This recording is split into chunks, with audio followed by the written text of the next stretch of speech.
Un bebé de 3 meses consulta a la guardia por vómitos y diarrea de 2 días de evolución. Su madre tiene 14 años y lo alimenta con pecho más leche entera de vaca. El niño ha tenido 38,7 de temperatura en reiterados registros en los últimos 3 días. Al examen clínico, el niño está rosado, con buenos pulsos, febril, muy irritable, por momentos llora con llanto agudo, buena perfusión periférica, saliva afilante, frecuencia cardíaca de 148 por minuto. Su peso al primer día de la consulta era de 5 kilos y hoy pesa 4 kilos 450.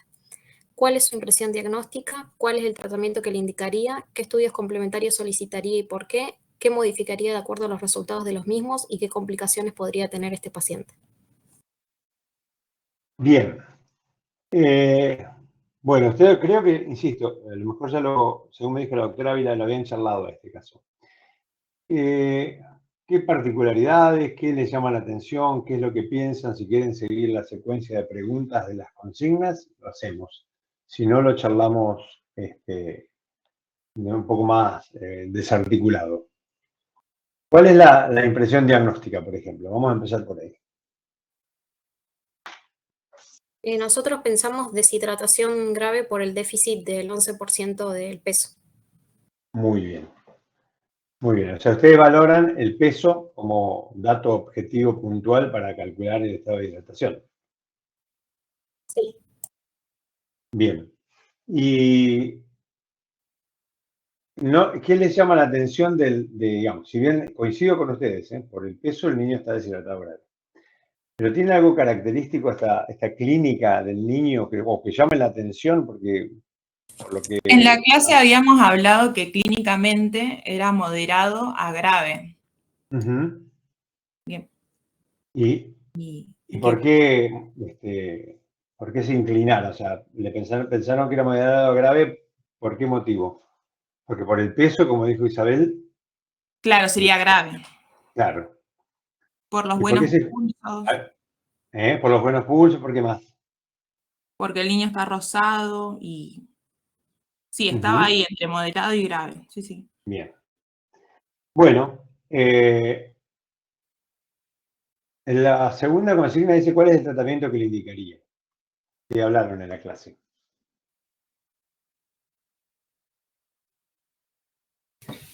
Bueno, tomando en cuenta, Doc, que el paciente, si bien nosotros lo clasificamos por la pérdida de peso en grave, pero clínicamente podemos clasificarlo en moderado o sin shock, siempre la profe nos comentaba que hay que intentar, digamos, una rehidratación vía oral, que en el caso de que no funcione o que el paciente clínicamente se descompense, ahí iríamos directamente a una hidratación endovenosa.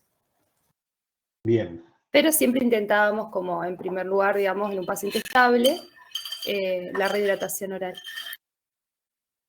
Perfecto. A ver, ¿se acuerdan cuáles son las contraindicaciones de la rehidratación oral? You are now unmuted. Que tenga hilio, que no tenga tolerancia a vía oral. You are now muted. Otra no recuerdo. La deshidratación grave también era un criterio para enteral. Bien. Las contraindicaciones, entre nosotros, pregunta de examen. El coma, el niño que está en coma, no lo podemos hacer tomar. El shock, el niño que está en shock, el niño que está con trastornos de la conciencia, con trastornos de la hemodinamia, la micro y macrocirculación, o sea, el shock. La dificultad respiratoria severa, un niño que está con una frecuencia respiratoria de 80, 90, no le podemos dar de tomar porque se puede ahogar, se puede aspirar. Y el hilio, porque obviamente no vamos a hablar. O sea, son las 4 contraindicaciones de la rehidratación oral. ¿Sí? Entonces dijimos coma, dificultad respiratoria, hilio y shock. Y lo que por ahí decía la doc también en clase son los vómitos incoercibles, que por ejemplo, lo que comentaba en este caso, cuando uno tiene que hacer una rehidratación oral y quiere ir como en un tiempo rápido, lo que se puede hacer es colocar, en vez de darle vía oral, una sonda nasogástrica y asegurarnos, digamos, la hidratación como un poco más rápido, porque bueno, las sales son bastante feas y si fueran chiquitas como difícil. Correcto, exacto, es así, o sea, uno puede intentar para mantener la hidratación por vía enteral, una sonda. Ahora, este niño no tiene ninguna de esas cuatro. Aparentemente no tiene hilio, no tiene dificultad respiratoria, no tiene shock, ni tiene coma, ni está en coma. Así que podríamos probar algo por vía oral. Perfecto. Sigamos. ¿Qué estudio, qué dice ahí? Estudios complementarios. ¿Me pedirían algún estudio complementario a este niño? Bueno, ionograma, estado ácido base, hematocrito, función renal, que sería urea y creatinina, y densidad urinaria. Muy bien. Sí, habitualmente, ¿por qué le pedirían? A todos los chicos le pedirían deshidratados, le pedirían todo ese laboratorio. No, depende del grado de deshidratación. En un deshidratado leve, por ahí no es tan necesario. Perfecto. Ahora, ya este niño está bien lo que plantearon de pedirle, pero ¿por qué le pedirían a este sí? A lo mejor, ustedes seguimos considerando que está en deshidratado grave. Bien. Ahora, ¿por qué tiene buenos pulsos? ¿Por qué no está tan taquicárdico? ¿Por qué no tiene trastorno de conciencia? Porque si es un niño de 3 meses, un bebé muy chiquitín, que haya bajado de peso lo que bajó. O sea, que El tiempo, realmente quizás, Doc, también. En este caso, creo que fue la pérdida en 2 días, que por ahí en otros casos era como mucho más rápido. Perdía peso, no sé, en horas. Y ahí, bueno, obviamente por ahí los signos eran más notorios. Este fue como en 2 días la pérdida de peso. Y además lo que comentábamos en clase es que el paciente, a pesar de los meses que tenía, la mamá le complementaba con leche de vaca. Entonces, por eso también pedir el laboratorio. por eso, y si eso ¿qué le podía producir al niño si toma leche de vaca, un bebé chiquitín, y que se presente de esa manera? O sea, si ustedes piden un laboratorio porque están sospechando algo. ¿Una gastroenteritis, Doc? O sea... Bien, la gastroenteritis la tiene. Uh-huh. Estoy minimizando un poquitito. La gastroenteritis la tiene. Vómito y diarrea, dice, de 2 días. Pero tiene fiebre, 38,7. Tiene buenos pulsos, febril, o sea, la parte, como decíamos, microcirculatoria está funcionando. Tiene un llanto agudo, pero bajó de peso. ¿Hay alguna entidad que tenga estas características? Me refiero al tema de medio interno, ¿no? ¿Se les ocurre algo?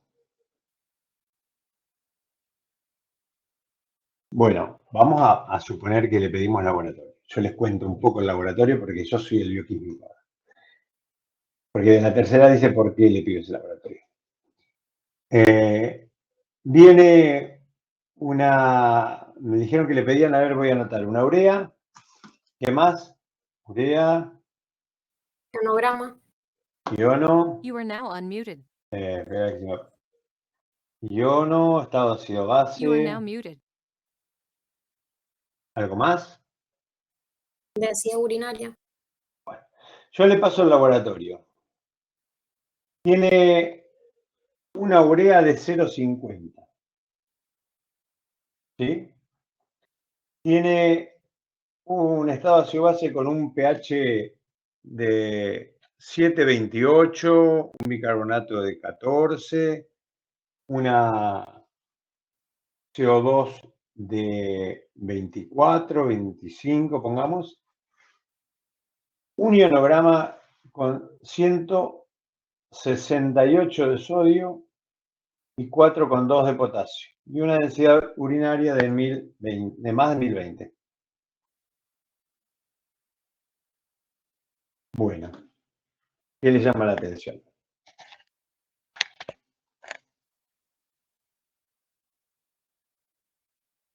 El O sea que- sodio, la disminución del sodio. ¿Cómo la disminución? You are now unmuted. 168 de sodio. Hipernatremia tiene. Ah, no, perdón, la que esté elevado. Está elevado el sodio. Bien. You are now muted. ¿Qué características clínicas tienen las deshidrataciones hipernatrémicas? ¿Se acuerdan por lo que leyeron? Bueno, la Tiene síntomas irritabilidad que tiene el paciente, neurológicos. ¿Cómo? Vamos de a uno. la irritabilidad, la fiebre que Ujú. tiene el paciente. Bien, El llanto agudo. bien. Dos cositas más que tiene este niñito. O tres, si lo ponemos a ver. La fiebre favorece la pérdida de líquidos libres, de agua libre. La alimentación con leche entera tiene más cantidad de sodio que la leche de madre. Y la corta edad. Este caso tiene como objetivo recordar las características clínicas de las deshidrataciones hipernatrémicas. Niños pequeños, febriles, temporada estival se podría considerar, que acá no está, no dice qué época del año es, pero en los días de más calor porque aumenta la pérdida de líquidos por perspiración y por piel. Y la clínica, el niño no tiene demasiados signos de disfunción hemodinámica, a pesar de estar deshidratado de más del 10%. O sea, perdón, haber perdido más del 10% de peso. ¿Está? A ver, veo que en el chat hay el sodio, estaría haciendo la señal bien. Sí, You are now unmuted. vamos a extenderlo un poco más en los gases o en lo que es ácido base en los próximos casos, Laura. Sí. La poca clínica, digamos, la compensación hemodinámica sería por la atracción de agua al plasma por esa hipernatremia. O sea, Bueno. la volemia se mantiene por el sodio alto. Por eso no hay tanta Bien. clínica. Bien, o sea, ¿cómo es? Bueno, ya que estás mía, sí, creo que lo has leído y lo sabés, o sea, ¿cómo se comporta el deshidratado, o sea, aquel que pierde más agua que sodio? Convengamos que la hipernatremia tiene que ver con una patología del agua más que del sodio, ¿sí? O sea, el niño que pierde más agua libre por You are la now vía muted. que fuere, digestiva, renal, piel, por una sonda, por un quemado, una pérdida por otro lugar no habitual, en exceso de agua concentra el sodio. ¿Sí? ¿Y qué pasa, Mía, ahí? Vos que dijiste, pues está bien lo que dijiste. You are now unmuted. Se mantendría la tonicidad del plasma, generando por presión osmótica mayor atracción de agua, pero por ahí el tema de la irritabilidad sería por deshidratación neuronal. No sé qué vas. No sé si Correcto, era eso. vas bien. O sea, estos... Esperen que voy a agrandar para ver porque no alcanzo a ver el descenso de peso, ¿no? El niño bajó de peso más del 10%. ¿De dónde salió ese agua? Ese agua que le falta. ¿Del vascular, del intersticio o de la célula?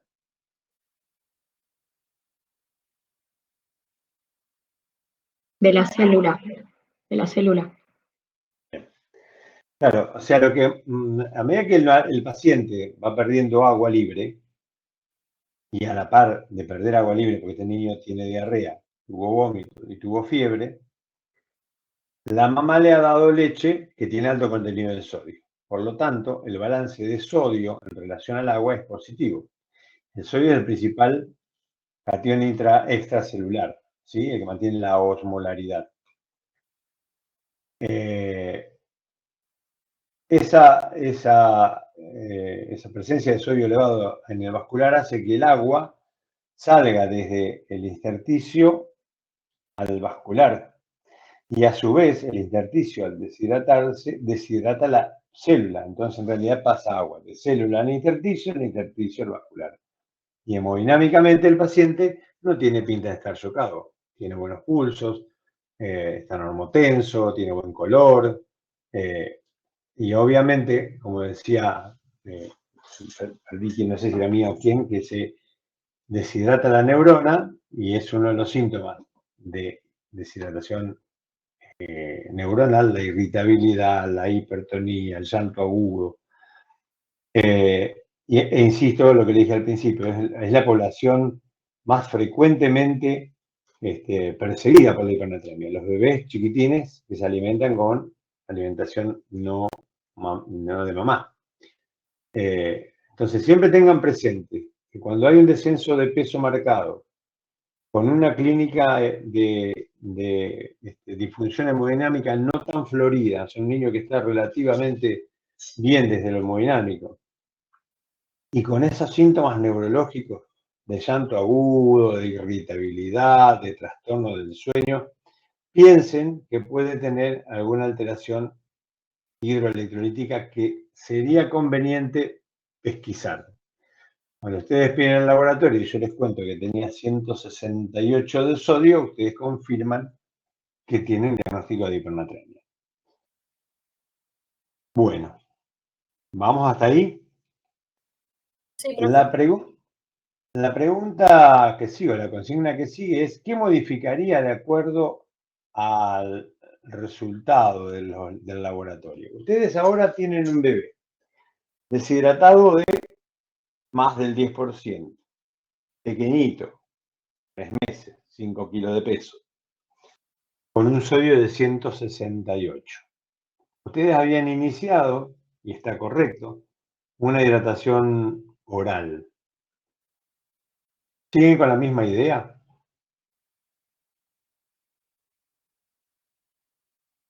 ¿Qué piensan?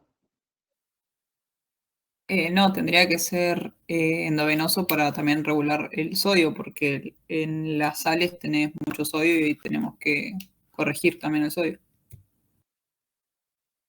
Bien. Sí. ¿Puede ser que le tenemos que dar una solución hipotónica? Bueno, a ver. ¿Se acuerdan un poco de la fisiología de las deshidrataciones hipertónicas?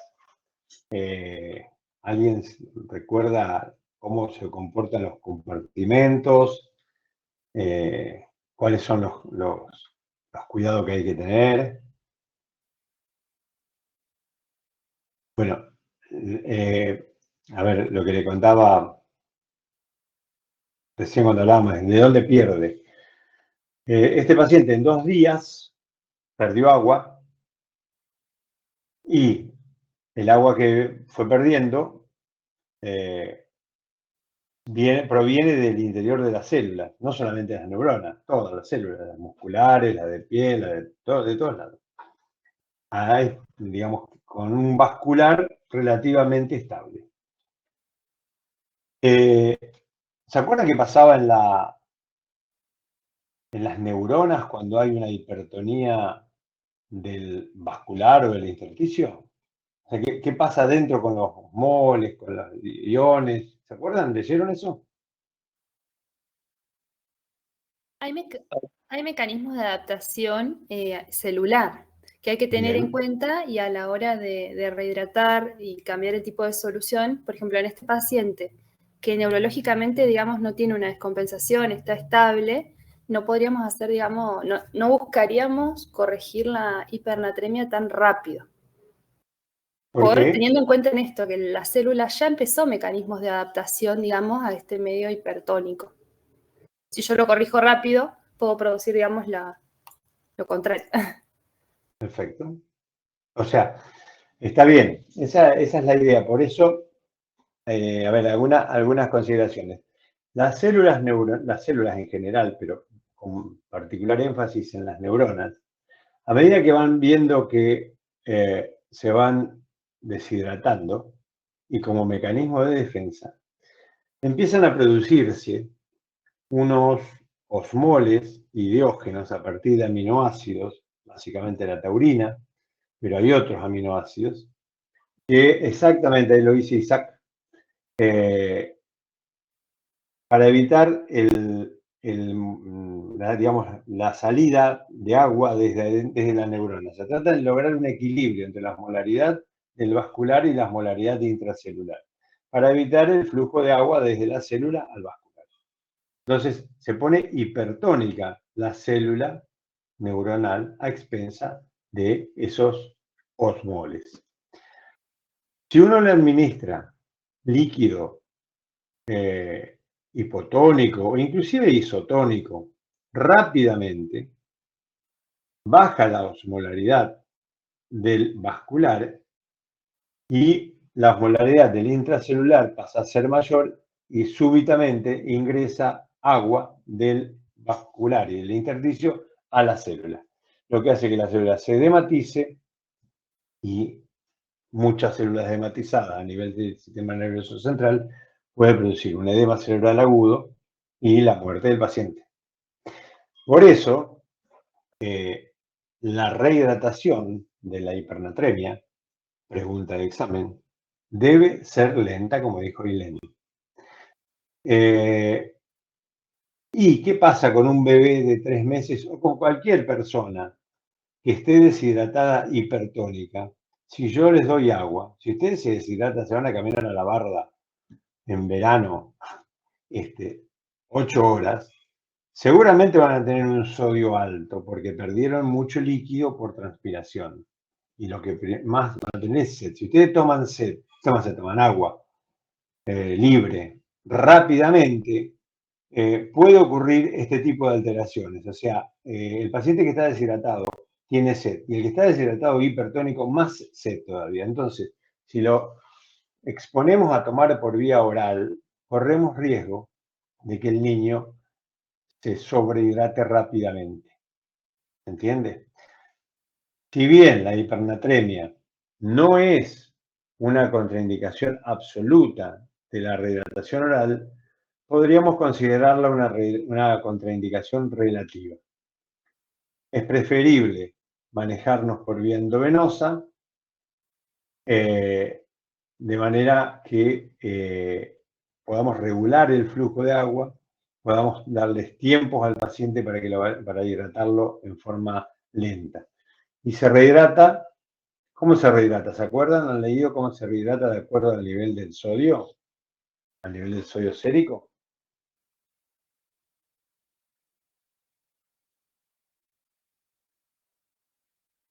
Esto de que Sí. tiene que ser no más de 12 miliequivalentes día, ¿eso es lo que está preguntando? Esa es la forma de guiar el tratamiento, exactamente, Natalie. No tiene que bajar más de medio miliequivalentes por hora, o sea, en el día 12 miliequivalentes. Para que eso ocurra, lo tenemos que rehidratar en cuánto, Natalie. ¿En 6 horas, puede ser? O más tiempo. No lo encuentro. Bueno, se lo recuerdo. Después lo vamos a ver en el power final, vamos a contarlo, pero ustedes tienen que calcular la rehidratación en la hipernatremia se hace en no menos de 48 horas. En caso de que el sodio sea mayor de 170, algunos dicen 175, la rehidratación debería ser en 72 horas.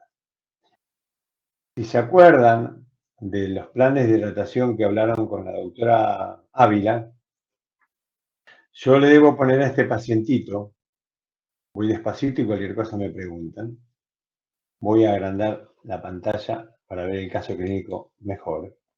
Este paciente tiene 5 kilos de peso real, ¿verdad? Bajó 550 gramos y pesa 4,450. ¿Me van siguiendo?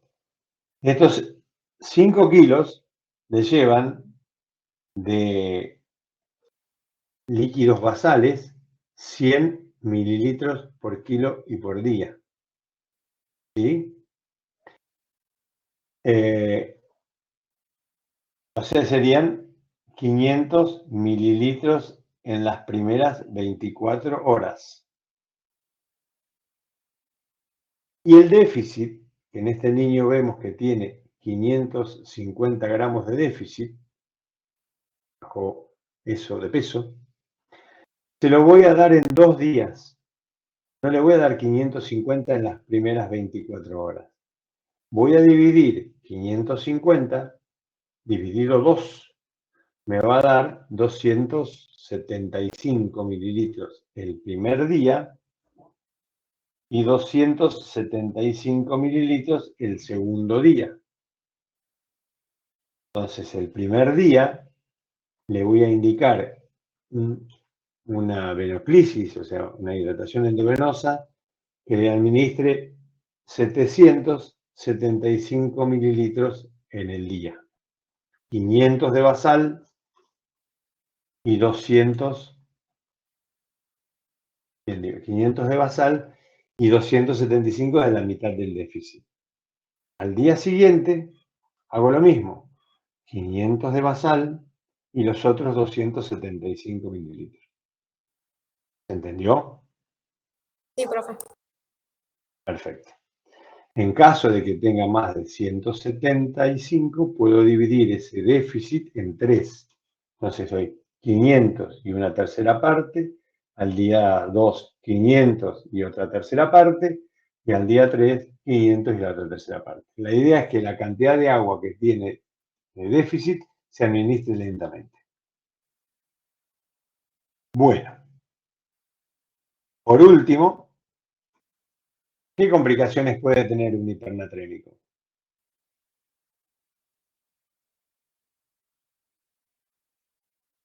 ¿Se acuerdan? Muy bien, Isaac. ¿Edema cerebral? Sí, puede ser edema cerebral en el tratamiento, obviamente. Puede ser ¿Convulsiones? Exactamente. Puede hacer lesiones renales más frecuentemente que un hipotónico. Las deshidrataciones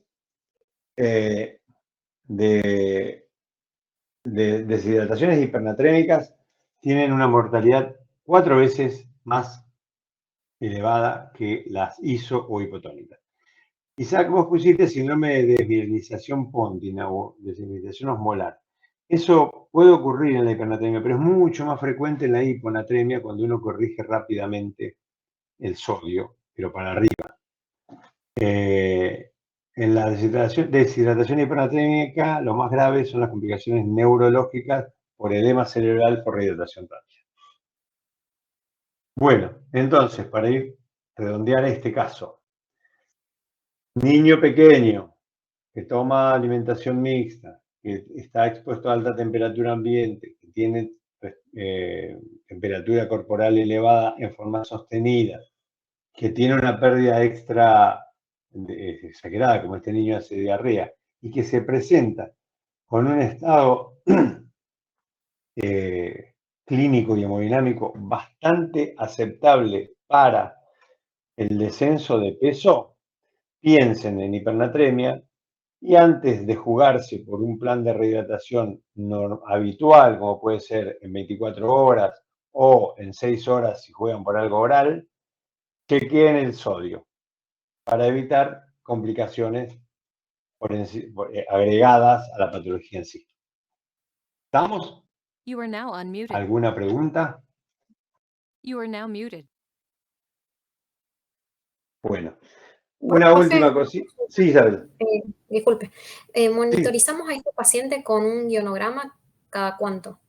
Bueno, correcto. Si uno espera que baje medio miliequivalentes por hora, uno diría, bueno, entre las 6 y 8 horas de iniciado el tratamiento le hago un iono nuevo para ver si no está bajando demasiado.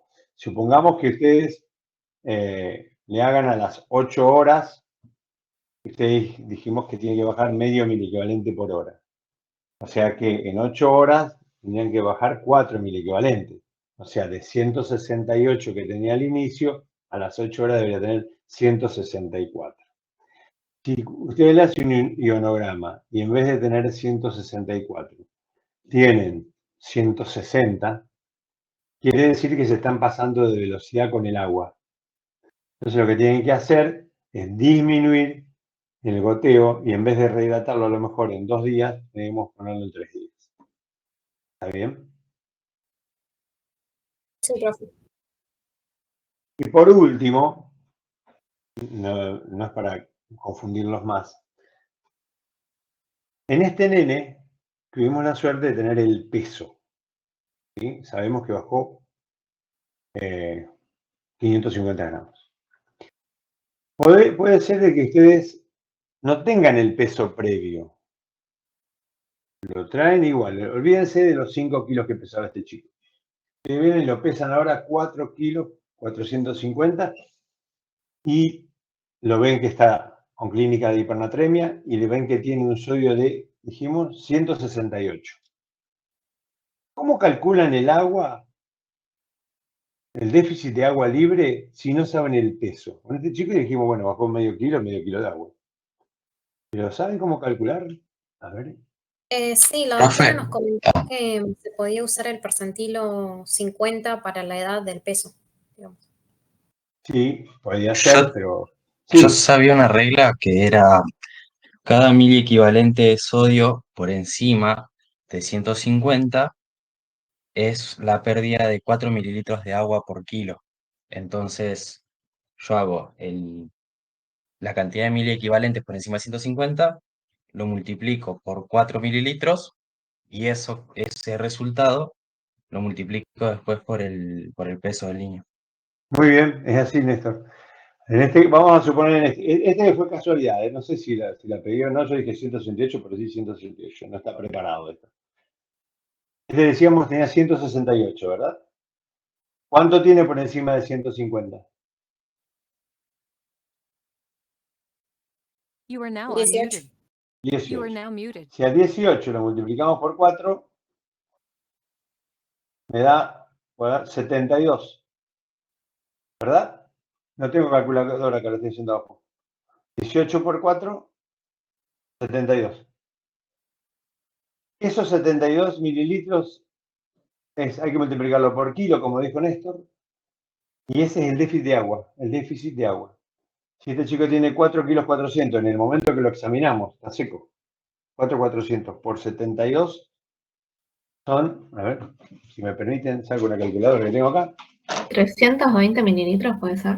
300, sí, a ver, 72 por 4,4. Correcto, 320. Eso 320 es el déficit de agua. Le tengo que dividir 160 el primer día, 160 el segundo día, más lo basal. ¿Está bien?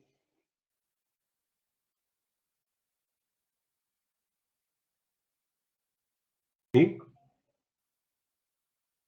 O sea que siempre se multiplica por 4. Por 4. Es el déficit de agua. ¿Está bien? Bien. En este, obviamente, debe tener más sodio, porque el descenso de peso es mayor. Probablemente el chico tenga más de 170. Pero bueno, la idea conceptual entonces es, para terminar este caso y pasar al otro, dijimos la clínica, las condiciones del paciente, la edad del paciente. Recuerden siempre que la rehidratación hipernatrémica trae más complicaciones y más mortalidad que la hipo y la ISO. Rehidraten siempre en forma lenta, es lo más importante de todo. Lo más importante de todo es la velocidad de infusión, más que la calidad de los líquidos. Porque por ahí algunos dicen, ¿con qué cantidad de electrolitos le pongo? Uno dice, bueno, le pongo 100 por litro, te pongo 80, le pongo 120. No hay nada, ninguna evidencia que diga que tal calidad de solución es mejor que otra. Lo que sí hay consenso por trabajos controlados y a su vez por casos clínicos, serie de casos, que la rehidratación de la hipernatremia debe ser lenta. Bueno, muy bien. Si no hay ninguna otra duda de esto, por lo menos ahora, podemos pasar al otro caso. ¿Les parece? You are now unmuted. You are now muted. Bueno, vamos al caso 6.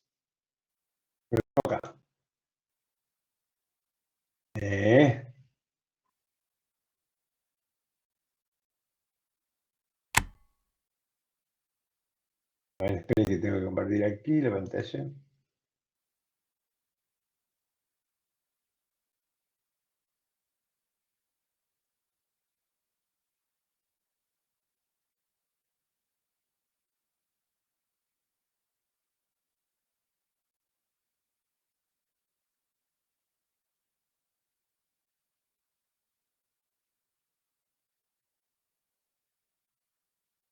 ¿Ahí lo ven? Sí, profe. Sí, ahí se ve. Bueno, pero ustedes lo tienen, quieren, no, bueno,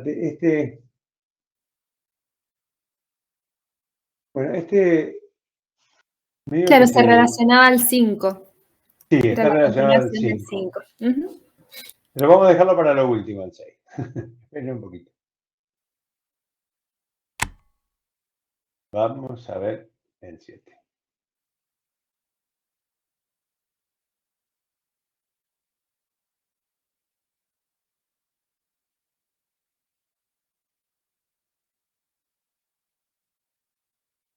Bueno, este es el caso 7. A ver,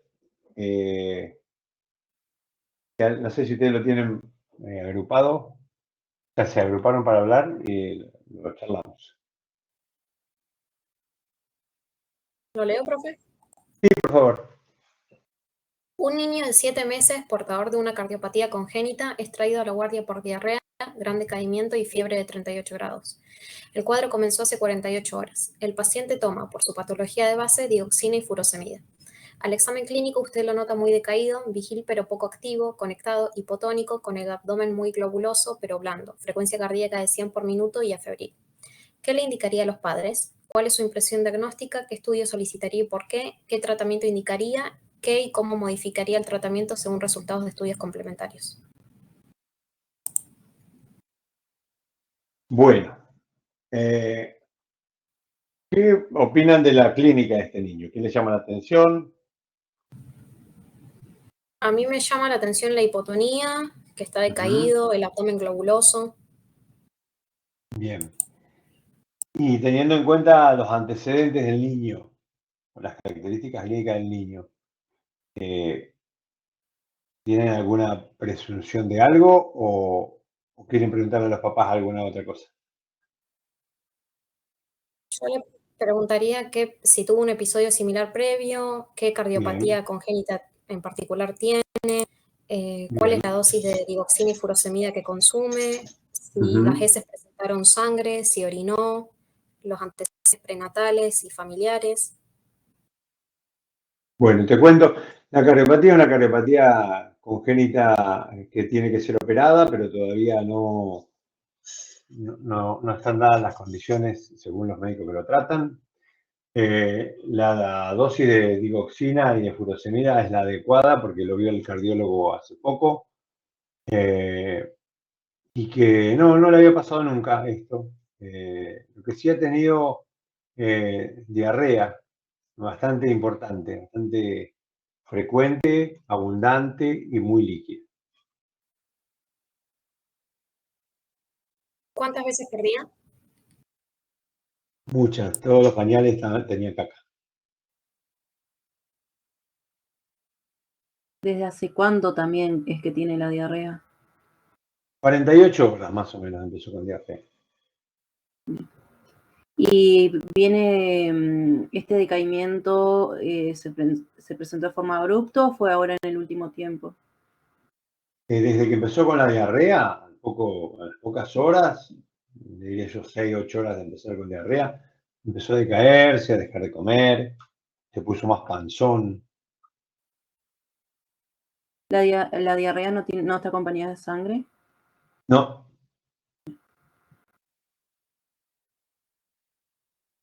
¿Orina? orina menos. Y aparte no lo podemos digamos, diferenciar porque la caca es muy líquida y sacamos los pañales y está, no sabemos si es pis o caca. ¿En algún momento tuvo fiebre? No le constatamos, si tuvo poco, no nos dimos cuenta. Profe, yo preguntaría también, no sé si lo preguntaron, ¿hace cuánto toma furosemida por la hipopotasemia? Porque, bueno, el nene también está hipotónico. Bueno, no tiene que ver, como que está como decaído y eso. Por ahí Sí, preguntar eso. en realidad toma desde que le hicieron el diagnóstico de la cardiopatía, está con esa medicación. Ahí Isaac habla de la pérdida de potasio, el consumo de fármacos como la furo y digo, son predisponentes a estados hipocalémicos. ¿Están de acuerdo? ¿Piensan lo mismo? You are now unmuted. Es más que nada la sumatoria de la diarrea Ujú, con la medicación. correcto. O sea, You are now muted. si bien el niño venía en equilibrio, digamos, algo lo desequilibró. Pero hay algo que llama la atención, que, digamos, en el caso. Como dijeron, estos medicamentos tienden a producir pérdida de potasio que se puede agravar por la intercurrencia de una enfermedad aguda, como la diarrea que tiene ahora. ¿Hay algo que este niño no estaba recibiendo y que puede haber ayudado a llegar a esta presunción de hipopotasemia que tenemos? ¿Que no estaba recibiendo o que estaba recibiendo? Que no estaba recibiendo. ¿Se estaba alimentando? Sí, sí. Sí, se estaba alimentando. Habitualmente, cuando indicamos un diurético, generalmente los diuréticos tienen, como todos los medicamentos, su efecto indeseable y tratamos de evitar que eso ocurra. Y habitualmente cuando indicamos diuréticos de este tipo, diuréticos de ASA, que son potentes, complementamos con potasio, porque el niño pierde potasio por el diurético. Este chico venía medianamente equilibrado hasta que una diarrea le hizo perder más potasio de lo habitual. Entonces, el combo, el tratamiento de los pacientes cardiópatas, por ejemplo, es un medicamento, hay otro, el digitalico, es un medicamento que produce hipopotasemia, por eso está acá, no se usa tanto por suerte ya creo que ya está fuera del arsenal terapéutico. Pero todo paciente que recibe diurético recibe potasio. Ese niño no estaba recibiendo potasio. Por lo menos es lo que habría que haberle preguntado a los papás. Profe, Aparte de eso, toma, sí. en ese caso, ¿se podría cambiar la medicación y darle diuréticos ahorradores de potasio también? Sí, claro. Generalmente el más rápido de efecto y más potente de su efecto es la furosemida. Pero si vas a usar medicamentos de largo aliento, es conveniente usar un ahorrador de potasio. Pero si no, hay que suplementarlo. Como los chicos estos generalmente se tenían, hay que operarlos, la solución es la parte quirúrgica. Bueno, se le da potasio. Si se le da potasio, hay pregunta de Isaac, ¿de qué manera? Obviamente que cuando son niños mayores le podemos dar dietas ricas en potasio, si no, vienen complementos de potasio, jarabes de potasio, que son, que se usan como suplemento, como complemento. Pero bueno, vamos entonces, ustedes pensaron que podía llegar a tener una hipopotasemia por las características de la hipotonía, por los medicamentos que estaba tomando, por la cardiopatía y por la diarrea asociada. Bien, ¿qué estudios le pedirían a este niño? Tercera consigna. You are now unmuted. Muy bien. Ujú. Bien, ¿qué suele pasar en el estado osteobase cuando hay hipopotasiemias profundas? Está asociado al calosis. Puede acompañarse de alcalosis, sí. You are now muted. Porque a veces ingresa por el cambio entre potasio y hidrógeno y demás, pero también el bicarbonato, cuando está profundamente bajo, también aumenta el riesgo de hipopotasemia. Perdón, de la sintomatología por la hipopotasemia. Pero el electrocardiograma está bien. ¿Y qué van a ver en una hipopotasemia?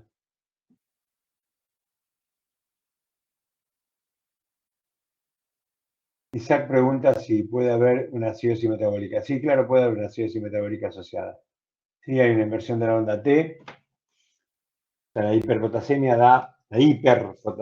da ondas T picudas y altas, ensanchamiento del QRS, y la hipopotasemia da inversión de la onda T y prolongación del QT.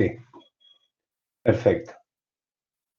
Bueno, hay un dato, a ver, si bien está bien pedirle electro, lo hacemos y lo vamos a seguir haciendo, que tenga un electrocardiograma normal no invalida los riesgos de la hipopotasemia. O sea, Ahí vemos a veces que los trastornos hacia arriba o hacia abajo del potasio no se corroboran. Hay trabajos que han demostrado que no es exactamente igual como dicen los libros viejos, que podemos sospechar el nivel de potasio por los cambios electrocardiográficos.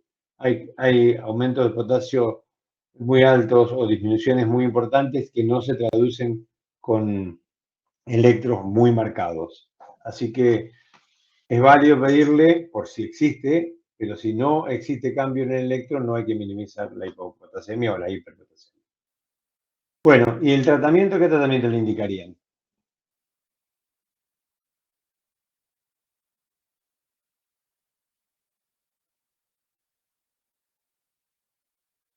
A ver.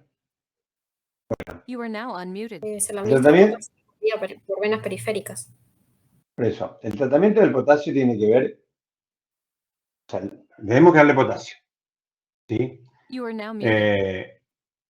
Obviamente podemos momentáneamente, digo, 24 horas, suspender la medicación diurética. Sí, no se va a encharcar el paciente 24 horas si somos cuidadosos. Pero el tratamiento es darle potasio. Si el paciente está pausisintomático, no tiene, digamos, no está marcadamente sintomático y no tiene síntomas cardiológicos, la corrección de potasio se le puede hacer por vía enteral. O sea, le damos suplementos de potasio enteral. Y por el contrario, el paciente tiene clínica de hipopotasemia marcada, como ya este niño lo tiene, que tiene un hilio, que tiene una frecuencia cardíaca baja, no sé cómo estará el electro porque no está descrito. Debemos hacerle una corrección endovenosa. La corrección endovenosa se va a hacer, siempre es conveniente hacer monitoreado con un monitor de electrocardiograma. Por lo tanto, hay que internarlo y ponerle un monitor y hacer la corrección. Las correcciones varían, se hacen en 3 horas y lo hace en una unidad especial. Lo importante es que ustedes sepan que a este niño hay que darle potasio. Ahí Mía pregunta, ¿se habría que hablar del peso del paciente por la diarrea? Sí, la parte de hidratación, obviamente que hay que hacerle, y el tratamiento de rehidratación también hay que hacerlo. En realidad, este caso clínico era para hablar sobre potasio, que después lo vamos a repasar un poco cuando mostremos el power. Pero sí, correcto, la deshidratación o la presunta deshidratación hay que tratarla. Está bien lo que plantea Mía.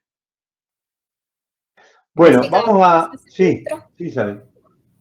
¿Cada cuánto Dime. se hace el electro? No, vos el electro lo haces cuando cuando haces el diagnóstico y después cuando vos haces el tratamiento de potasio endovenoso lo tenés al monitor y en el monitor ves permanentemente el electrocardiograma. Perfecto. O sea, el trazado lo vas a ver permanentemente. Bien. Insisto, era un caso como para recordar el tema de la hipopotasemia. Después vamos a dar 3 o 4 cositas de hiper e hipo, que ustedes seguramente ya lo saben, lo han leído, pero para refrescar. Bueno, y vamos al último caso.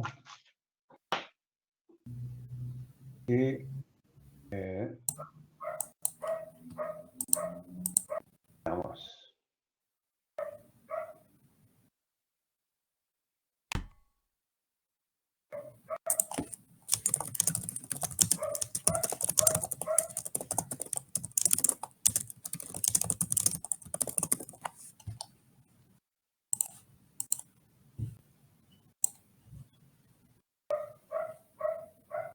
Bien. Este lo han visto, este es un poquito más largo y más complejo, pero bueno, vamos a ir a cosas puntuales.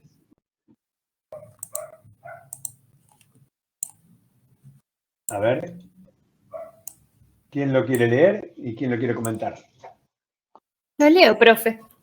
Bueno, adelante. Caso clínico 8, entonces. Tenemos una niña de 8 años de edad que vive en un hogar de tránsito. Es traída a la guardia por sus cuidadores por un cuadro que comenzó hace una semana de decaimiento. con decaimiento, fiebre y tos. Desde hace 5 días la niña refiere intensa sed, se alimenta regular. En el día de la consulta, la niña presenta fiebre, agitación, trastorno de la conciencia con tendencia a dormirse.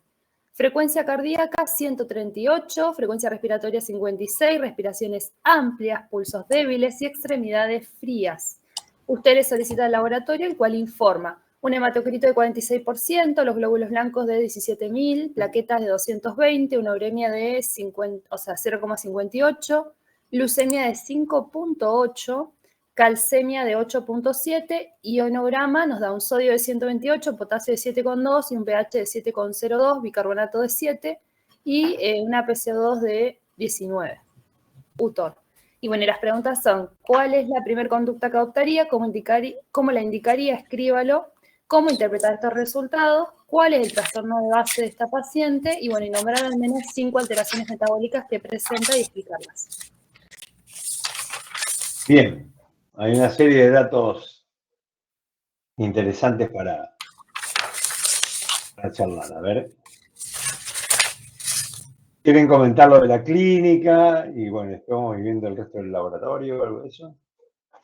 Sí, así como datos positivos, es una paciente entonces de 8 años, tiene decaimiento, tiene una semana de evolución con decaimiento, fiebre y tos. Tiene la sed, tiene fiebre, bueno, agitación, ya tiene trastorno de la conciencia, es una alteración en la escala de Glasgow con tendencia a dormirse, está taquicárdica, está taquipneica, respiraciones amplias, pulsos débiles, extremidades frías, que es como llama la atención. Y en el laboratorio podemos rescatar que tiene aumentado, digamos, tiene una leucocitosis, tiene una uremia elevada, tiene una glucemia por las nubes, tiene hiponatremia, tiene hipercalemia, tiene un pH de 7,02, un Bica bajo y una PCO2 baja, que me imagino que es por el aumento de las frecuencias respiratorias, como intentando compensar la acidosis metabólica. Bien. Bueno, vamos a tratar de hacer todo esto en una sola causa, ¿sí? O sea, siempre que tenemos varias cosas, tratamos de buscar una sola causa, no son muchas causas o muchas enfermedades, es una sola seguramente. ¿Y qué se les ocurre que puede ser? Y después yo le voy a preguntar puntualmente algunas cosas a cómo lo explicarían. Una cetoacidosis diabética por un debut diabético. Bien, ahí dice Mía, Natalie y Isaac, exacto. Bueno, un debut diabético. ¿Qué los hace pensar en es correcto? Pienso lo mismo, pero ¿qué es lo que están viendo para pensar en la cetoacidosis diabética? Pensando en el debut, bueno, primero porque no lo marca como que sea un antecedente. Los 5 días de la polidipsia marcada, que está antecedido por alguna infección, que podría ser un cuadro respiratorio o algo por la fiebre y la tos, que podría ser como el desencadenante. Y bueno, presenta una glucemia de 580, el pH también está en acidosis. Sí, perfecto, es correcto. Lo está diciendo también Isaac en el chat. No hay antecedentes, la polidipsia, la poliuria y la brusca descompensación, el estado general comprometido, el estado de conciencia comprometido, o sea, un shock o por lo menos un cuadro de mala perfusión y con todo ese disturbio metabólico que tiene. Ahora, ¿cómo? Le pregunto, acá lo tengo anotado, la urea de 0,58, ¿cómo lo explican? ¿A qué se debe? Alta. ¿Por deshidratación, Doc? Bueno, muy bien, por deshidratación. Perfecto. Esta niña seguramente orina. Seguramente orina, ahí le puso Isaac. Y uno dice, bueno, ¿cómo está deshidratada y orina? Uno debería pensar que está orinando porque tiene un problema renal o porque tiene algo que le está haciendo orinar. Seguramente está... Por la glucemia. Exacto, tiene una glucosuria y una diuresis osmótica. Bien. La glucemia de 5,8 por su enfermedad de base y el sodio de 128 y 7,2 de potasio. ¿Cómo lo explican?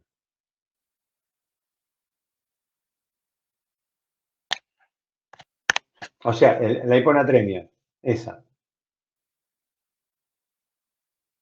Coincidimos que está hiponatrémica, sí.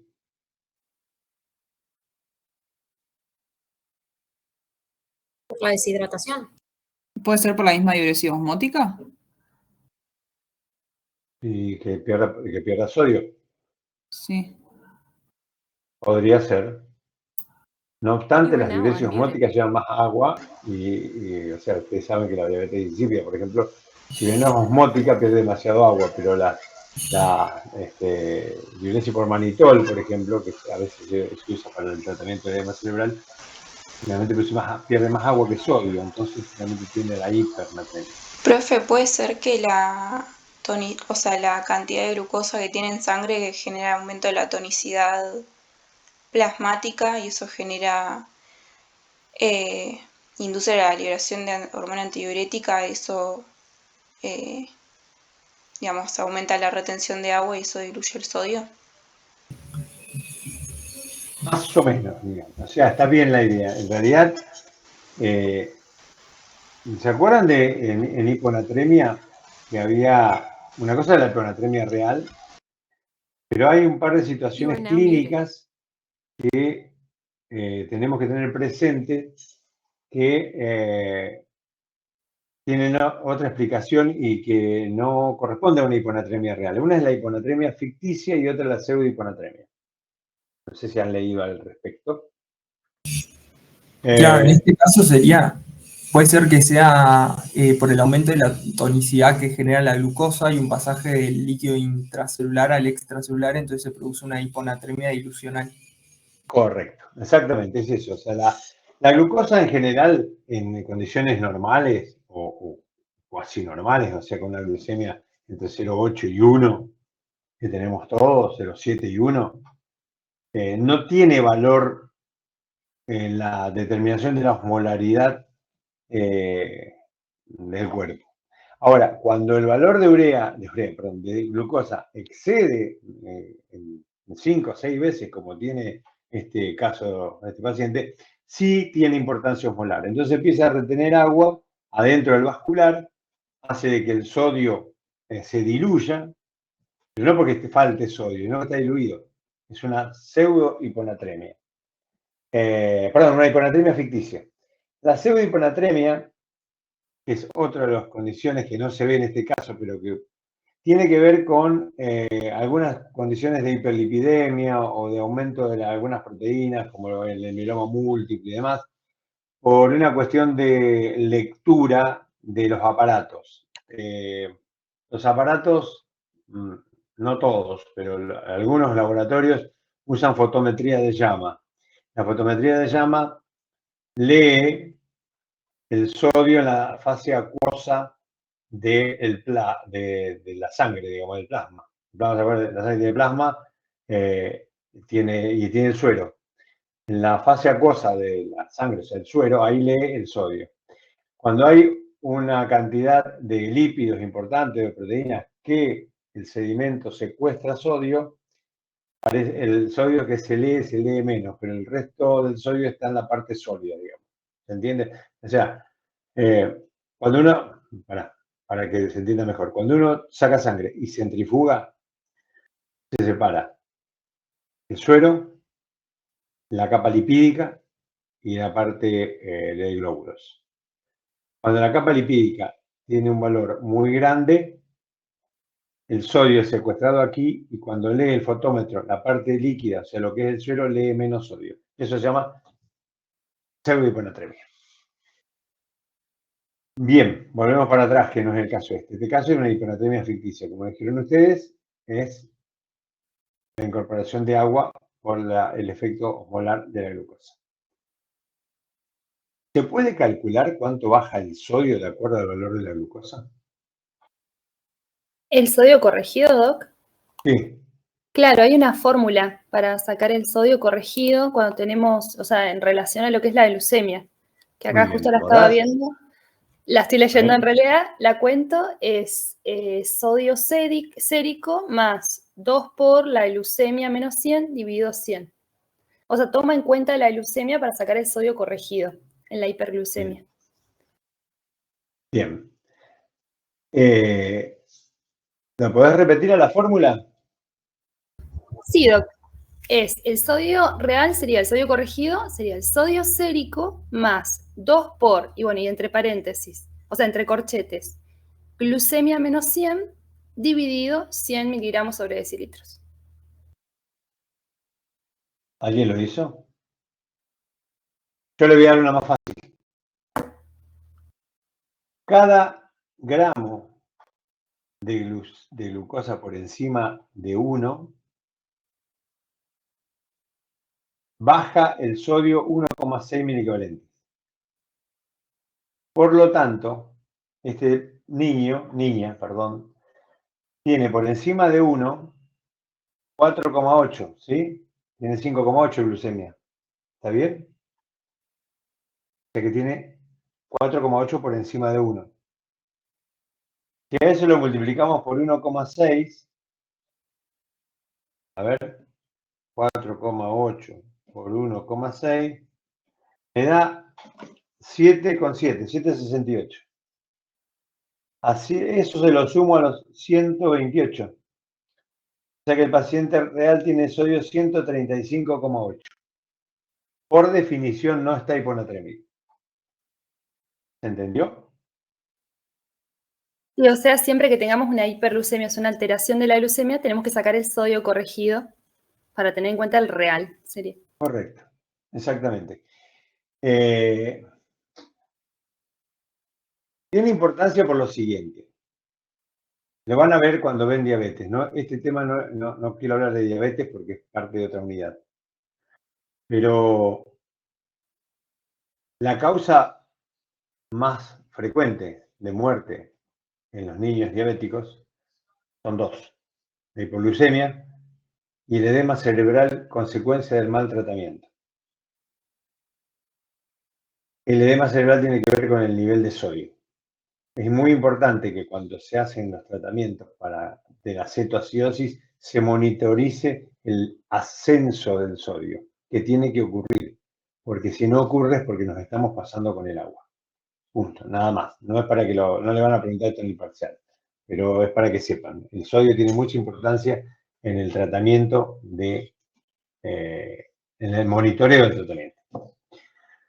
Bueno, vamos a ver el estado ácido base. Alguien comentó ahí, Débora me parece. Ahí puso Ailén la fórmula, la escribió, está buenísimo. Es más difícil y hay que llevarla siempre anotada porque eso se puede, yo no me acuerdo, en los próximos 20 segundos ya me olvidé. Bueno, y en cuanto a los gases, dijimos que tenía 7,02 de pH, 7 de bicarbonato y 19 de CO2. ¿Qué acidosis es esta? O sea, está en acidosis. Convengamos que es así. You are now unmuted. Bien. La acidosis metabólica, ¿por qué decís que es acidosis metabólica? Está correcto lo que dijiste. ¿Por qué lo decís?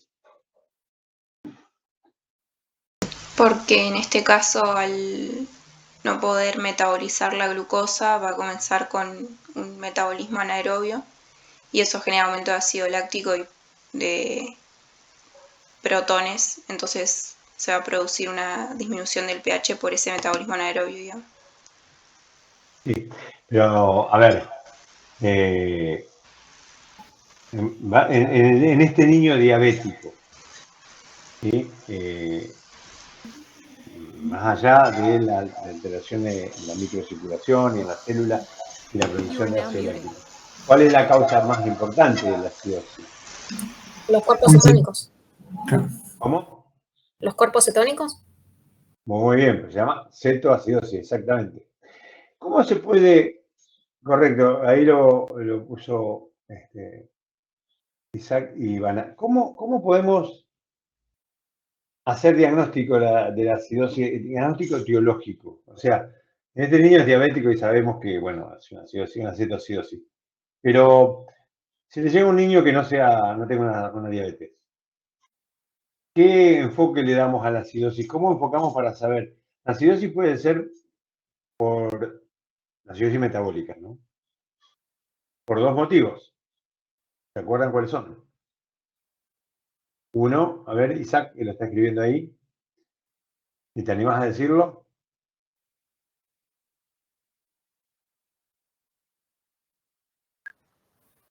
¿Las causas de acidosis metabólica, Doc? Las causas de acidosis metabólica. O sea, podía ser por diarreas, o sea, pérdidas No, de bicarbonato. Perdón, Aile, no las causas etiológicas, sino las causas ok. fisiológicas. Una, ahí alguien puso, uno es porque pierde bicarbonato y la otra es porque gana ácidos. A veces son las dos cosas juntas. O sea, hay pacientes que pierden bicarbonato, hacen una diarrea, se chocan y empiezan a producir ácido láctico, bueno. Pero en principio son porque pierden bicarbonato o porque ganan ácido. Y ahí alguien puso, Isaac, ¿cómo es el tema del anión? ¿Cómo hacemos para diferenciar una y otra? Bueno, le cuento. Usamos el anión GAP. El anión GAP es la diferencia entre los aniones y los cationes, y donde aparecen unos ácidos no dosables, y el valor normal es de 12 a 14. Cuando el paciente gana ácidos, ¿sí?, que consume bicarbonato, el cloro no aumenta en consecuencia, por lo tanto, el anión GAP aumenta. Después lo vamos a ver en una diapositiva. La acidosis metabólica con anión GAP elevado por encima de 14 es por ganancia de ácidos. Cetoácidos, tóxicos como aspirina, como aumento del ácido láctico por cuestiones metabólicas, primarias, secundarias, en fin. En cambio, cuando el anión GAP se mantiene igual, es porque el cloro, cuando baja el bicarbonato que se pierde para mantener la electroneutralidad, comienza a subir y mantiene un anión GAP estable. Unas son, como dicen ahí, hiperclorémicas y otras son normoclorémicas. Después lo vamos a repasar.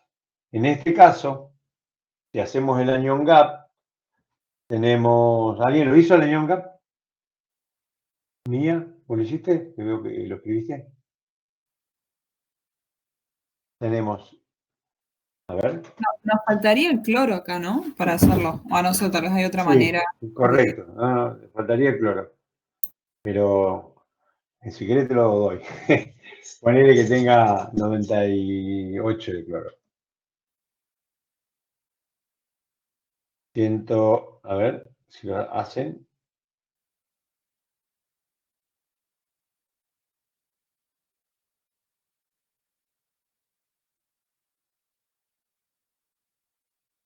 Hay 23 medio. 23. Sí. Bien. Correcto. Tiene un anión GAP alto. Por lo tanto, es por ganancia de ácidos. Profe, en este caso, sí. ¿Qué sodio usamos para hacerlo? ¿Cómo? ¿Qué sodio usamos? ¿El corregido? Sí, si usas el corregido tenés más alto todavía. Okay. Pero bueno, es una, como dice ahí Mía, es un anión GAP aumentado normoclorémico. Es importante para cuando tengan acidosis de origen desconocido. A veces nosotros vemos a veces niños que llegan de no sé, en insuficiencia renal y descubrimos que lo tienen porque le hacemos el anión GAP. Pero bueno, creo que ya están los tres. ¿Alguna duda? Si no, hacemos un rápido repaso con una presentación de 10 diapos. Contamos algunas cosas puntuales, pero para resumir,